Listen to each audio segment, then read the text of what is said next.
It is my honor to introduce to you our speaker for this evening.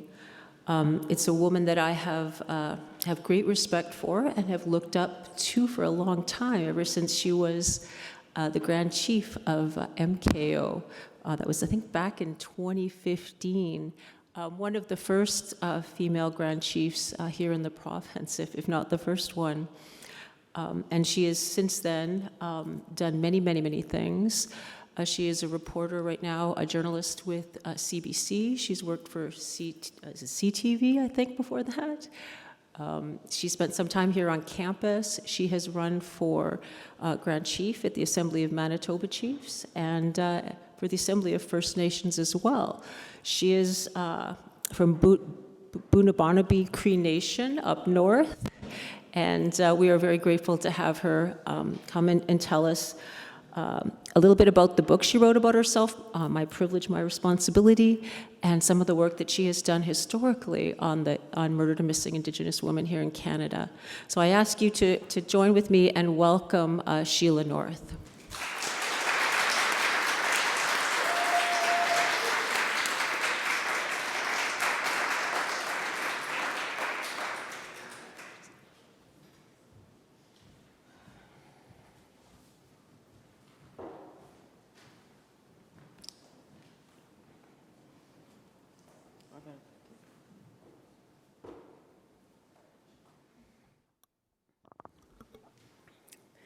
Danse, hello. Kira damaskata no gakiro. Sheila Disnikasun Bunabonabee Ninoste. Hi there, my name is Sheila North from the Bunabonabee Cree Nation. An elder from Nelson House, Nisitawiasik Cree Nation, taught me to always start with my mother language when I speak to people in public because it honors our sovereignty. So I try to do that as much as I can. So I greet you in Cree and introduce you to myself in Cree. I'm glad to be here with all of you this evening. I cannot tell you how much I've been thinking about this and how many sleepless nights I've had to get to this point. I think it's because there's so many things going on. So I'll get into it right away, and I won't, I'll try not to take up a lot of your time, but I want to thank all the organizers for doing this and the prayers that have invested into this event for all of us. And I greet all of you. I greet all of your families, and from my family to yours, I wish all of you well. And I hope that the things that we talk about on this subject will benefit all of us for the greater good. And I know my friend and fellow presenter Sandra is going on Facebook right now, so hello to everyone on Facebook if she manages to get on. And thank you, Jacqueline and Jane, for being tenacious with this and making sure it came through, because I know it's been a lot of work, and all of the organizers at U of W. I love U of W. I've had good memories here when I was a student, and advisors here that have been in my life. So I'm very grateful and honored to be here. And I just had to walk over a little ways from where I work, so this is very convenient. And honestly, I don't normally do this, but sometimes I write notes down when I present on certain topics, and sometimes I write whole things on it. But honestly, I haven't written a single thing before I got here. And just before I got here, though, I jotted down a few things that I wanted to mention, because I think this is such a topic that is ever changing and ever growing, and it's hard to capture what the moment is like sometimes. Although I can say, being in the business that I'm in as a host of CBC television late night and a reporter, the news as of late in Manitoba and in Winnipeg has been very disheartening. As an Indigenous woman, as an Indigenous person, in saying that, I want to take a quick moment of silence for the last few women that we've lost, and that's Rebecca Contois, Doris Trout, Tessa Perry, Mary Krug, and Lorianne Manchis. If we can take a moment, I'd really like that.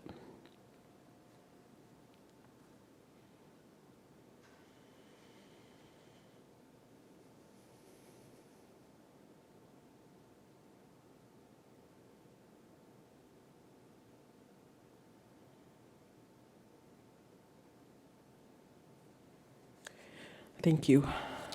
Like I say, it's been really heavy, and even at work when I'm introducing some of these stories, I honestly, have a shield, I guess, that helps me and protects me while I'm working and while I'm introducing the stories. But sometimes when I get home, it's not as easy.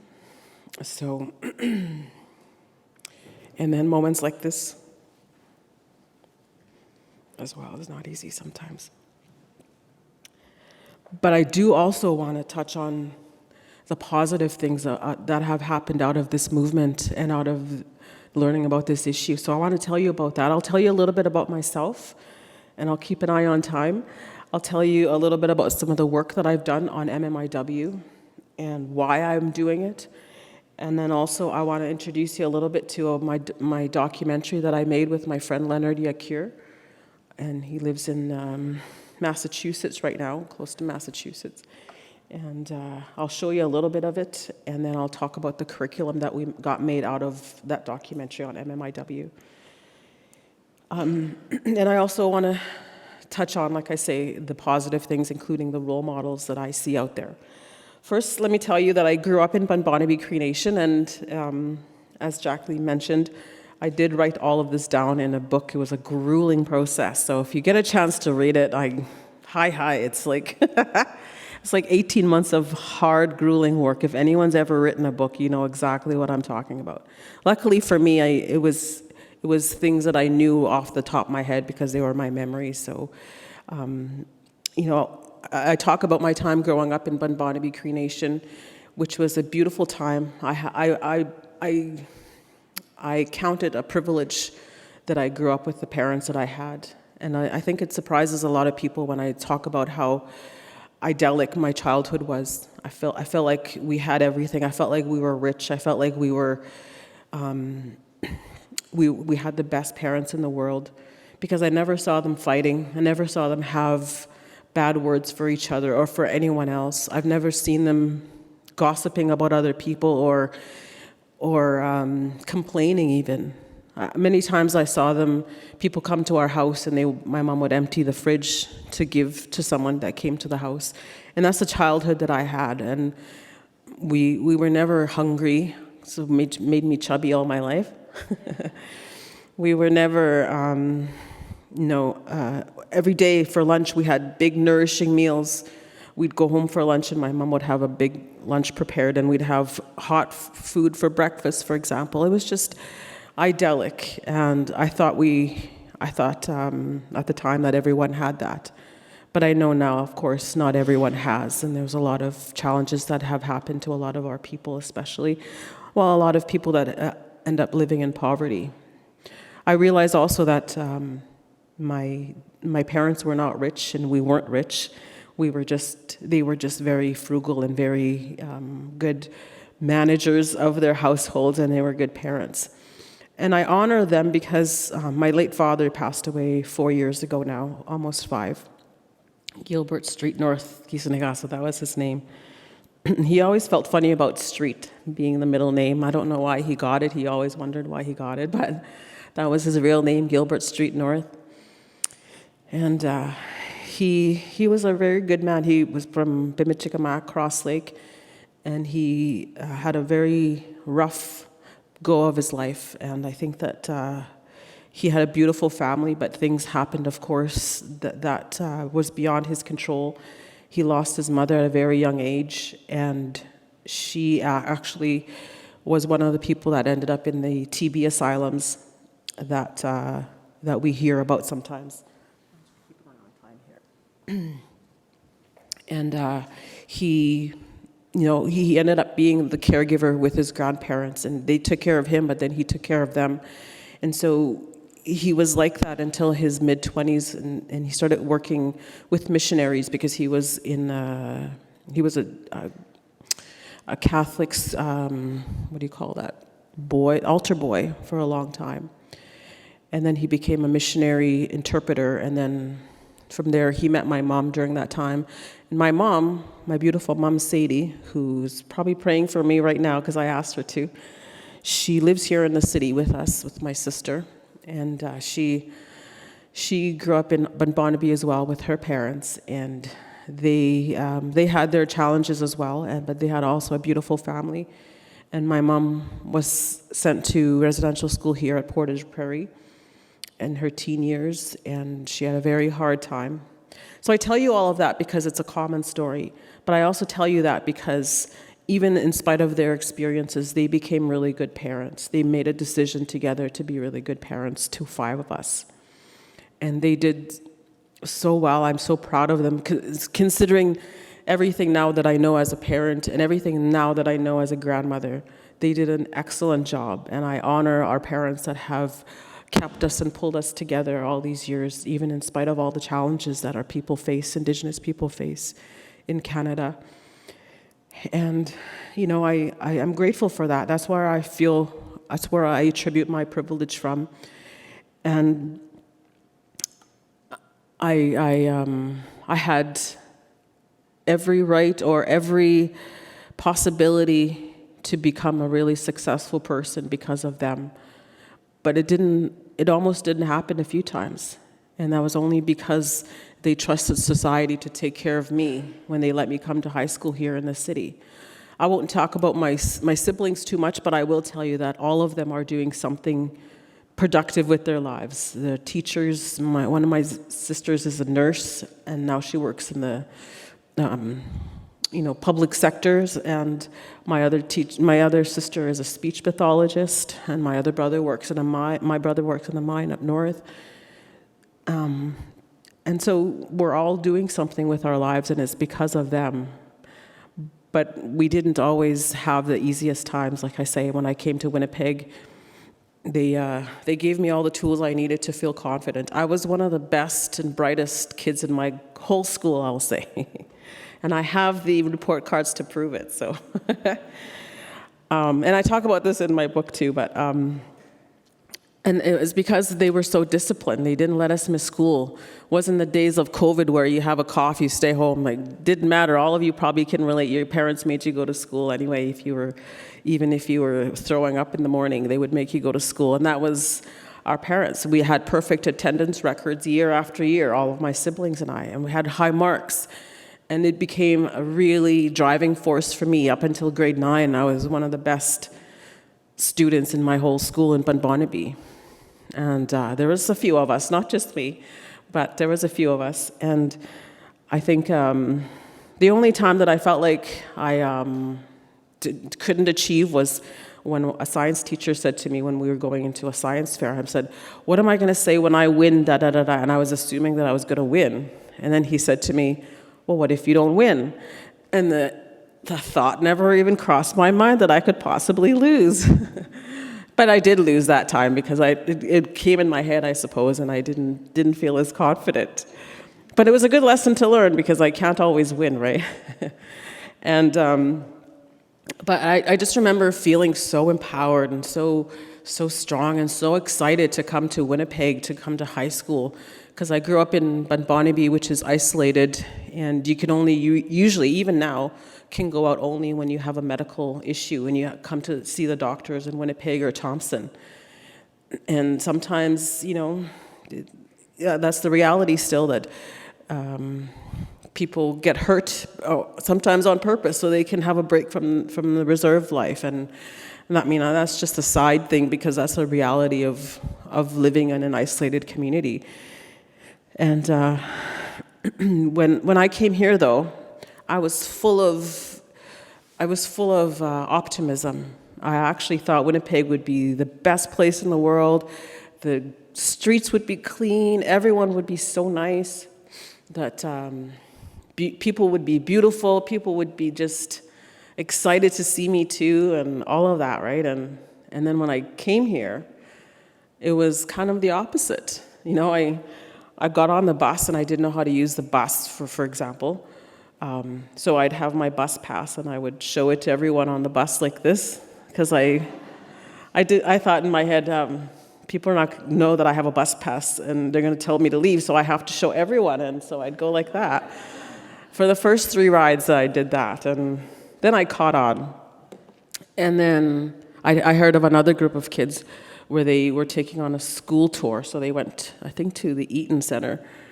Anyway, they had a revolving door, and they all wedged into one corner, and then they moved inch by inch for all of them to get into the revolving door, and the front kids had their toes scabbed, and then the back kids had their ankles scabbed because the door was so tight that they were in there. So lots of funny things happened to us as reserve kids when we came to Winnipeg. But then there's lots of bad things that happened as well. I think almost every time I stepped out of my house when I lived on Dufferin and McGregor here in Winnipeg, there was somebody propositioning me, asking me how much for such and such, and hey, do you want to come for a ride, and things like that. It was a constant thing. Or if I was at Polo Park, one of the biggest things that we were proud of when I was growing up, at least in Bunbonabee, was the whitest sorrel boots that you can find. And if you had sorrel boots, you would bleach them to make them even whiter. That's what we treasured, I guess, when I was growing up in Bunbonabee.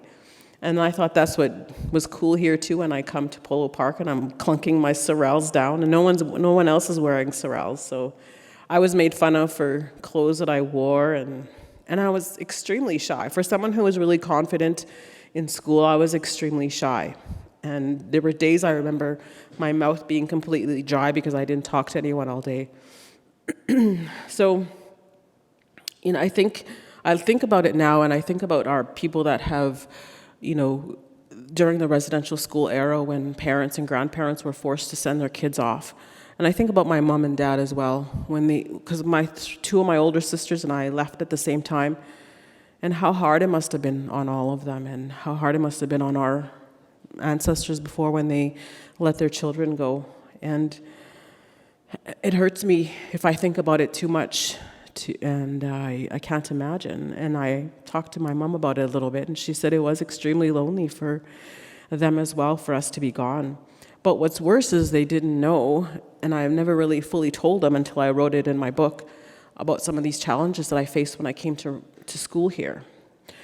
And so my story is very, basic, but it's very similar to a lot of the stories that we're hearing about, especially kids that come from a reserve to city life, to live here and to other urban areas across Canada. We're very naive. Even though we live in the same country, coming from an isolated community or northern community, or even just a reserve, coming from here, or vice versa, if you go to live there for a year, you'll be a changed person. And so I think that we take it for granted that even though we come from the same country, we don't have the same experiences. And so, if it was up to society, I would have been long gone, long time ago, many times, because I met and was subjected to predators who thought that I was just some person that they could take advantage of. And we hear that story over and over again, and it is a true story, and it is a story that I share with a lot of people, and I'm glad and I'm happy for myself, but for my parents and for my children and for my grandbaby now, that I survived that.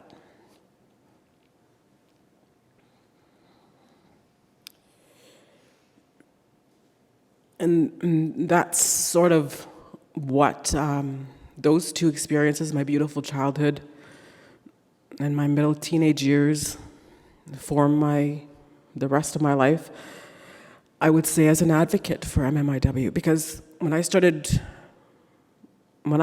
left high school, I guess I was tired of failing, because I was one of the best students in Oxford House in Bunbonabee, but when I came here, I was one of the worst students.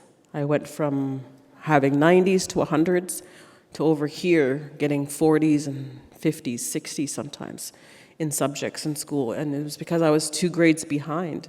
So even though I was in grade 10 here in the city, Daniel McIntyre Collegiate, DMCI, Maroons, I was actually 2 grades behind. And I know that because I asked a guidance counselor to help me understand why I can't do the work. I didn't understand algebra, I didn't understand essay writing, I didn't understand most of the things that we were being taught. And so instead of trying to excel in school, I started giving up, and my confidence level went from very high to very low in a matter of months. And I started not caring about school, and I started pulling away and hanging out with people that were introducing me to dangerous situations and dangerous things. And so, when I was done after grade 10, going into grade 11, I became pregnant with my beautiful daughter. And I had her, and I married her dad, and then we had another son. But my ex-husband, what you would call, I guess, lovely man. No, opposite of lovely. I hope he's okay now. I don't know where he is, but he was abusive from 2 weeks after we met for the whole 8 years that we were together.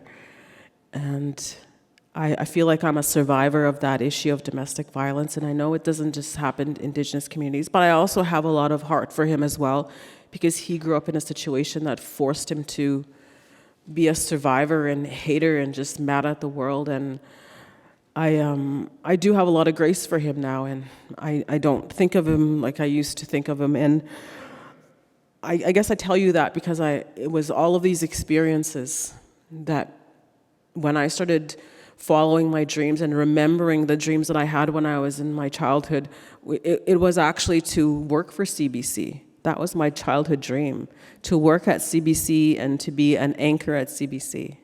And here I am. I realized my dream. But I took a lot of... Thank you. I took a lot of detours, as I say, and it wasn't easy. I have to say it wasn't easy. But when I started realizing and remembering the things that I wanted to do in life, and that was it, I started pursuing it. I started to remember, how and why I wanted to do that, and that was to show my parents that they were valuable, and that what they did and what they taught us was truly valuable, and I will never forget and disrespect that. But I also wanted to, I guess, I've always wanted to be a mother as well, and I wanted to make sure that my kids always had someone that they could look up to. And these are basic dreams that we probably all have, right?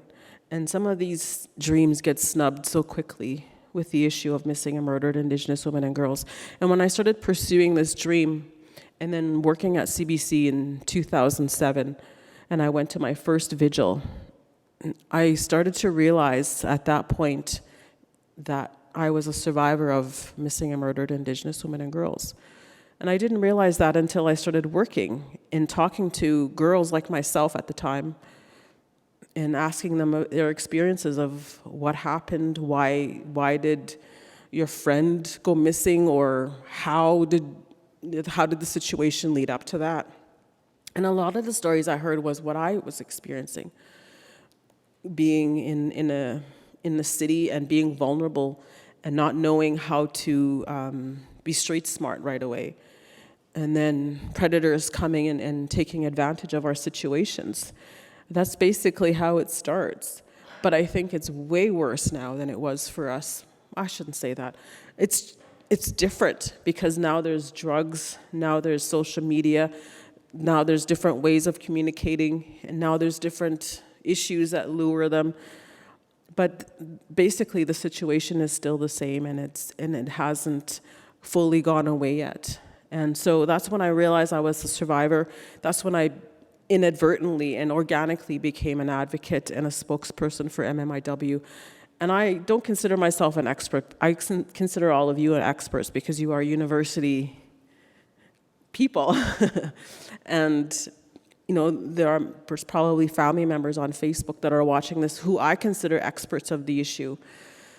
But I consider myself a witness to how this came to be from mid-2000s till now, how this issue became so well known. And this is the good news part about it. I have to say that there are many role models in our midst who have made this issue what it is. And we're all talking about it because of their hard work, their dedication, and the strength that they have, the resilience that they have, and the hope that they have and the dreams that they have. When I started paying attention to the issue, media at the time were calling our women prostitutes and street workers when they were describing what happened to them. And I remember at the time, some of our families started pushing back to media and saying, no, I'm not going to share my story with you. I'm not going to talk to you if you're not going to give my loved one a name and a title that she's a mother or a grandmother, an auntie, a sister. If you're not going to do that, I'm not talking to you. And so our family started pushing back. And then our family started gathering. They had vigils, they had marches. Sometimes there was 3 people at a vigil. Sometimes there was 3,000. And I started to see this momentum growing and growing, so much so that I don't know how many stories I did on this issue, but there was quite a bit. And our women became our spokespeople. There's women that can speak about this issue at the top of their head for a good, solid 2 hours if they wanted to, and they had no formal training whatsoever because they know it so well and they become such experts. And so I think the moment I realized how big this was and how strong our women, mostly women, there was some men and boys there too, but it was mostly men, some women, and sometimes these women would have baby carriages with them and they'd be out at these vigils. Cheryl James is one. Cheryl, if you're watching, she always was there. She had a drum and she had a baby carriage and she'd be at these events and she was relentless. And so much so that this issue became a national election issue in 2015. Do you remember that? All of the politicians, all of the political organizations had to answer whether or not they would call a national inquiry into MMIWG. And that's to the credit of our women who were relentless in making this issue prominent.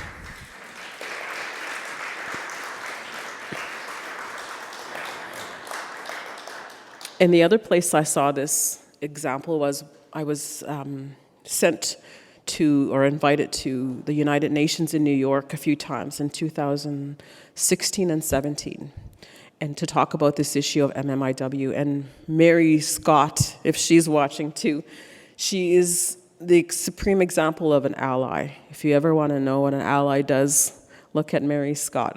If you don't know who she is, look her up on Facebook. She's a dynamo. She's affiliated to here as well. She invited a bunch of us to be part of a delegation to present at the United Nations on the status of women. And when I was there, we were talking about the issue, and I just took it for granted that people knew what we were talking about. But then women from India, women from Africa, women from Mexico started coming to us as delegates and saying, how did you make this a national election issue? Like, how did you make it so prominent in your country? And so we started telling them what was happening and what they were doing. And on the side, we could see the Minister of Indigenous Affairs at the time taking credit for it and saying, we did this because this is what our government, blah, blah, blah. So that's when some of our other delegates started saying, go and say something because they're taking credit for the work that was done. So a bunch of us, including myself, started telling the other delegates that it was because women were relentless in Canada. All across Canada, they had vigils and walks and memorials. And Sandra is my fellow speaker here, and she's a witness to that as well. And I'm sure all of you saw it on TV and saw stories of this happening, this phenomenon. And I feel privileged that I was able to witness this. I feel privileged that I was able to see and hear some of the stories, even though they're really, really heartbreaking. And I feel like this issue just doesn't end. And 1, 2, 3, 4, 5 in the last few weeks here in Winnipeg, our women are still being killed for different variety of reasons. And sometimes it's really hard to think about and not think about the positives. And sometimes it's even harder when we see that some of our own leaders don't honor Indigenous women like they should. And that's all I have to say about that. And, I talk about this again in my book if you really want to know about my experiences in running for these offices that I did lose. And it's a good thing I lost that science fair because it gave me preparation for losing elections. But, I learned a lot from losing those elections too, and I learned a lot from some of the reasons why I lost. It wasn't my time. It wasn't there was other things I needed to do before that. So this is where I want to acknowledge some of our role models out here, because I think if you got on your phone right now and I gave you some names, or your names yourself, you would realize that even though there are many people that have lost their lives and are going to lose their lives, unfortunately, because of this issue, there are many who survived and are thriving, including probably Ashley Collingbull, who is now an internationally well-recognized model for her beauty, but also for her brains. She survived being subjected to predators, and look at her now. I don't want to name a lot of people because I haven't asked them for permission, but there are a lot of women in our midst, in our circles, that have survived the issue of MMIW and are thriving, not just surviving, but they're thriving. So I want to acknowledge that and provide some hope for our people to be able to gravitate to that. And a chief gave me an example one time, and I use it all the time, is that this is a moment in time. If we look at 150 plus years ago, our people in Canada were meant to be extinct, gone. We're not even supposed to be here, right? We're all supposed to be blended into, the rest of society. But 150 plus years later, we're still here. We're doctors, we're lawyers, we're television hosts, we're social workers, we're teachers, we're everywhere.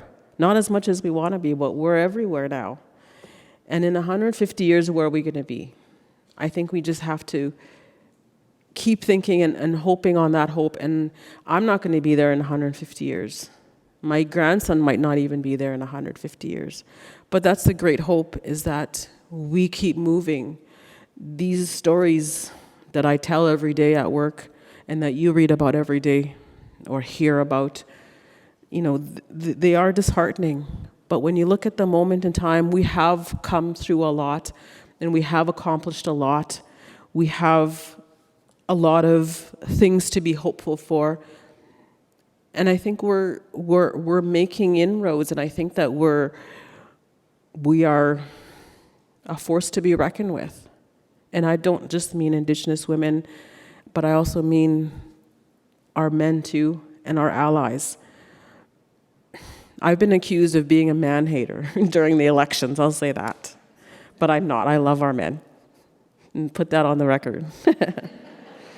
So much so because my dad was a man, my son is a man, my grandson is a boy, and I love them. My brother, I love our men. Our men are powerful and beautiful, just like our women.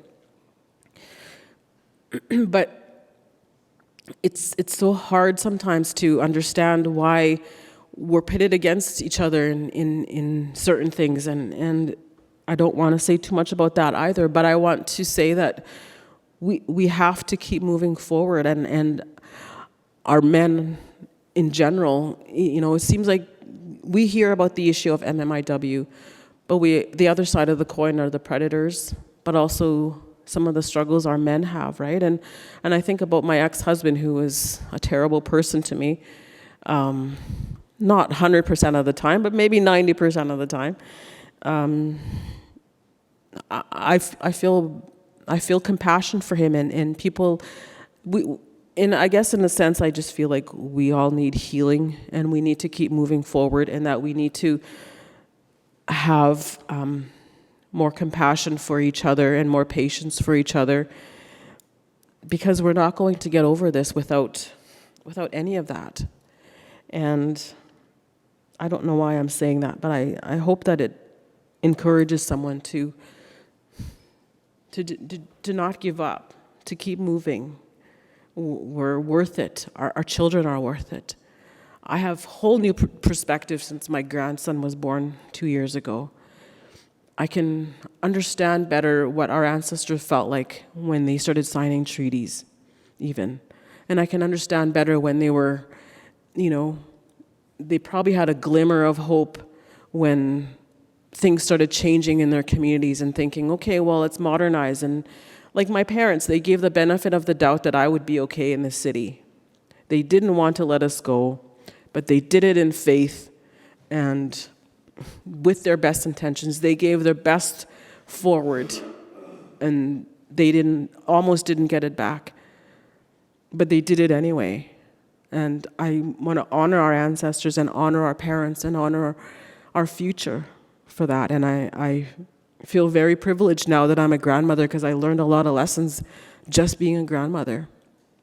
And when our ancestors signed those treaties, they had us in mind to say, this is for the good of our people and our future generations, because people are coming, and we might as well welcome them in and start working with each other. And it was a good thought. It's still a good thought. Now we need to go further and start implementing these treaties. And now I'm getting political, so I'll start to rein myself in. But it's true, like a lot of these issues are tied to economic starvation of our people. And the number one issue that I see for becoming a victim and being preyed upon is because we're vulnerable and we don't have everything we need as Indigenous women and girls to keep ourselves safe. And sometimes, we are subject to people that will use that vulnerability, and it happens too often. And so we need to change the narrative. And that includes having those MMIWG calls to action, as well as TRC's calls to action. If we did some of those things, even half of them, I think we would have a different world. And that brings me to my documentary. It's now 7:45, and maybe I'll play 10 minutes of that 30-minute Evan. I learned the technical guy's name is Evan. So say hi, Evan. I'll show you this documentary. I don't know if you can see it with the sunlight, but maybe you can hear it. And then I'll tell you a little bit about the curriculum that I had made out of it. Bless you, Chris. Do you control it over there, Evan? Yeah, I would only play the 10-minute one, or 10 minutes of it. Yeah. So I'll let you watch this, and then I'll come back and talk about the curriculum a little bit. Okay. It's called 1200 Plus, and it was made by me and my friend Leonard Yacure. And it's a 90-minute doc, but we'll only show you a few minutes or 10 minutes of it.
careful there.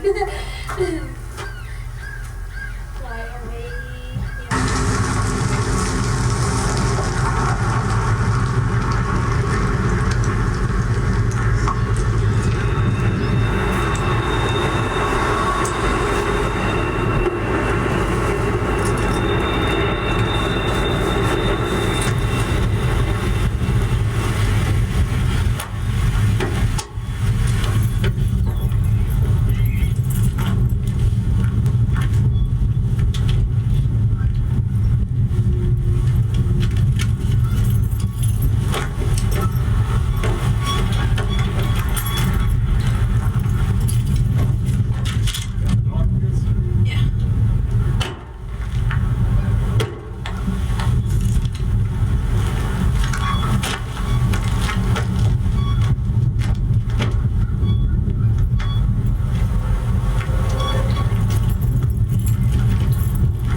Ready? Yeah. I'm Sheila North Wilson, a journalist based here in Treaty 1 territory in a city also known as Winnipeg. This is the Red River. This is where the body of a young Tina Fontaine was found late August of 2014. She had been missing. She became one of the 1,200 missing and murdered Indigenous women across this country, dozens here in Winnipeg alone. And this is where volunteers decided to drag the red, looking for clues and even bodies of missing and murdered Indigenous women, girls, and even boys and men. It's a huge problem in this country. We must find answers, and this is about finding some of those answers and talking to some of the people and hearing from the families themselves. Is that good, Kevin? Yeah. Okay, let's go talk to this woman here. Do you mind if I move a little closer?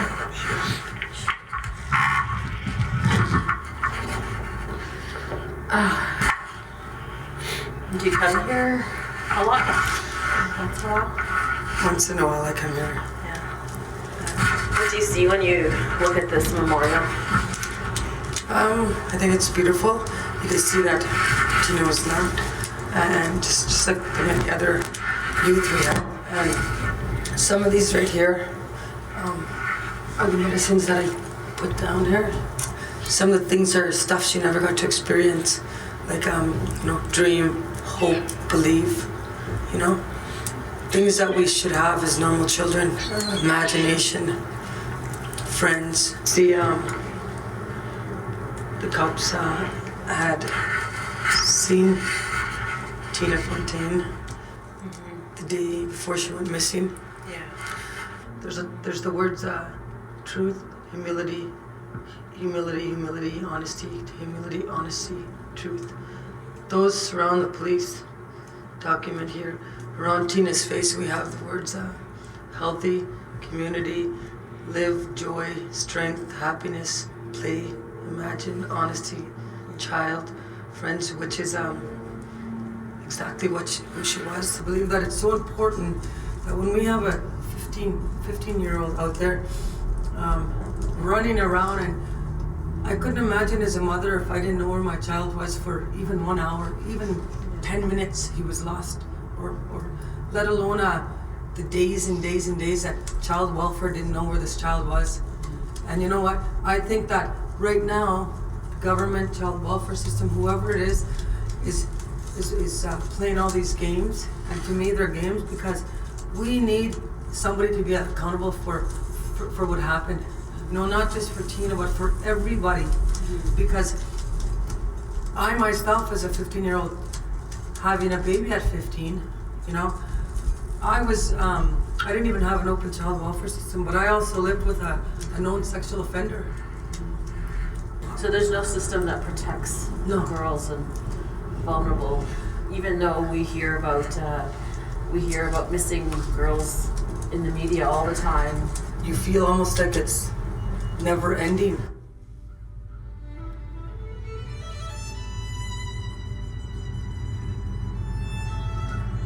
When I came and sat down here today, I looked at the water and all I could feel in my heart was, I wonder how many people are in there. You know, what, not just Indigenous, but I wonder how many people are inside this water.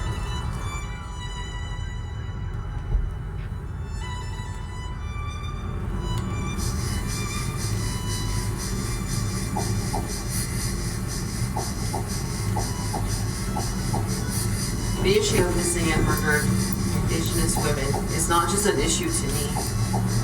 It's something that I know that I escaped and that I was almost a statistic when I came off the reserve, and having experienced the fear and the anxiety of almost being snatched off the street just merely for being Native and young and vulnerable. But I always worry about young girls on the streets and how they're living and how if someone is caring for them, because if it wasn't for caring family members that I have, I think I would have been snatched as well. Here I am, and now I want to try and help girls and women and families find answers to why they keep going missing. Like, what is that? Why is society okay with 1,200 missing and murdered Indigenous women in this country?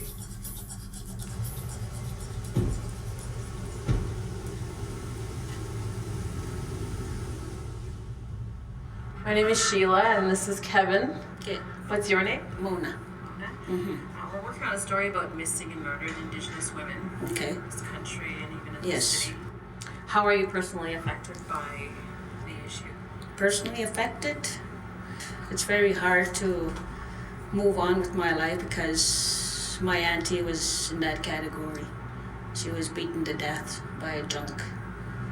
And that was, he walked away with only serving 5 years, and that was it. Did she know her killer? Yes, she did. Apparently we know that it was said to be that it was her best friend.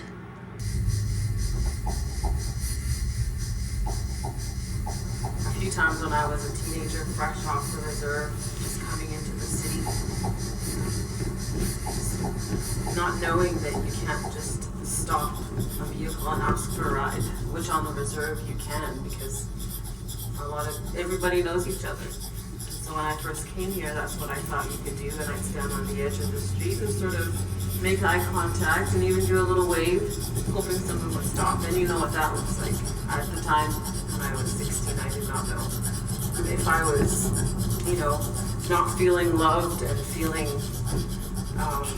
like I needed attention at that moment, and I was under the influence of something, I might have gone in, and who knows where I would have ended up. And that's the reality. A lot of people in society, unfortunately, don't value Native women, and they think they can just snatch them off the street and do whatever they want with them.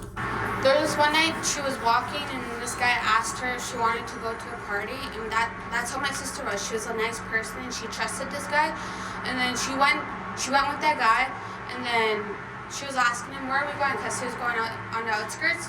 She's like, oh, we're just going to go to my mom's house. She's there. She's in a wheelchair, all that.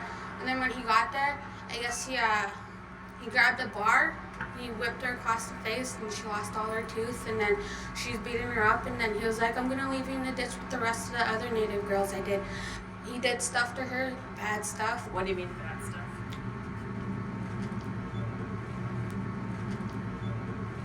He kind of raped her with the bar. He tried to kill her. A lot of kids that come from the north to come to school. They have high hopes. They want to be in the city, be part of the excitement.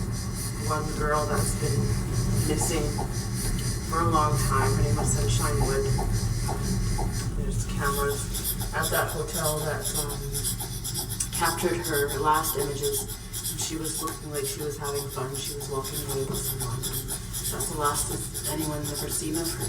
She's from an isolated community called God's River, Manitoba, which is very close to where I'm from. And we have similar stories. It was scared to lock the bus never. Yeah. He's like, please can I just stay till my mom's foster mom picks me up? And just stay in the foster mom? Yeah, like it's like an oldest one. He has like 4 foster brothers. And yeah, his sister stays in Somerset. He said he lives in Somerset. No, he's not. He's just lying. Yeah, but it was over pressuring saying that you guys were trying to like get him to So when are you or something. going to the city? Couple of weeks. Oh, so you're going to be staying at? I'm gonna be living on Redwood and Salter in the North End. Oh, okay. So what are you going to be doing out there? I transferred to RB Russell Vocational School, grade 11. Oh, yeah. Yeah, I'm just waiting for a letter. Oh. Yeah, but I don't know. Well, just be safe out there, eh? Don't talk to any strangers out on the streets.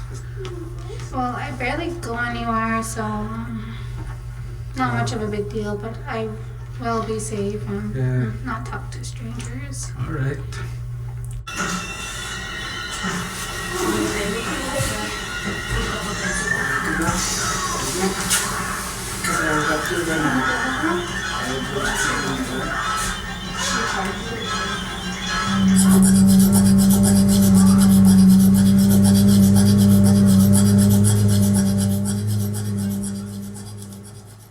So that's the first little part of 1200 plus, and it goes on to tell the story of, that the girl from the reserve, and kind of was like me and lots of other girls that came from the reserve to live in the city, and she thought she knew, and she was excited about the future, and she ended up in the city, and all the plans that she had, because her parents couldn't come live in the city with her, so she had to find a guardian.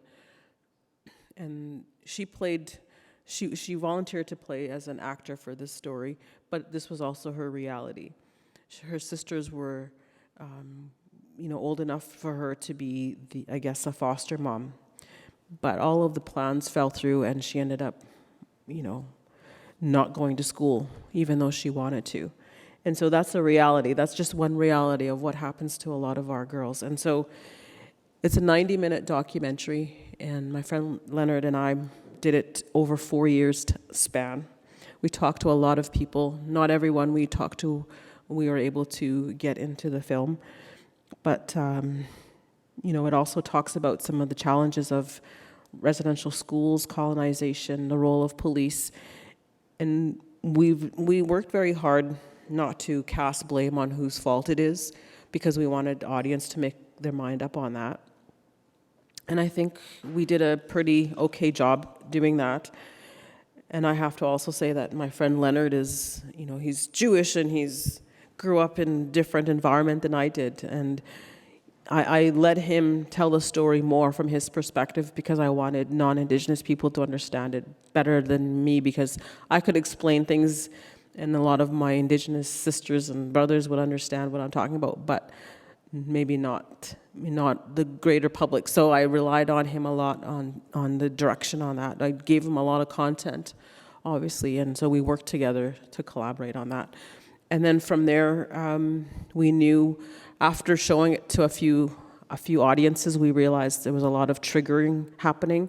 There was a lot of questions and a lot of more discussions that were happening.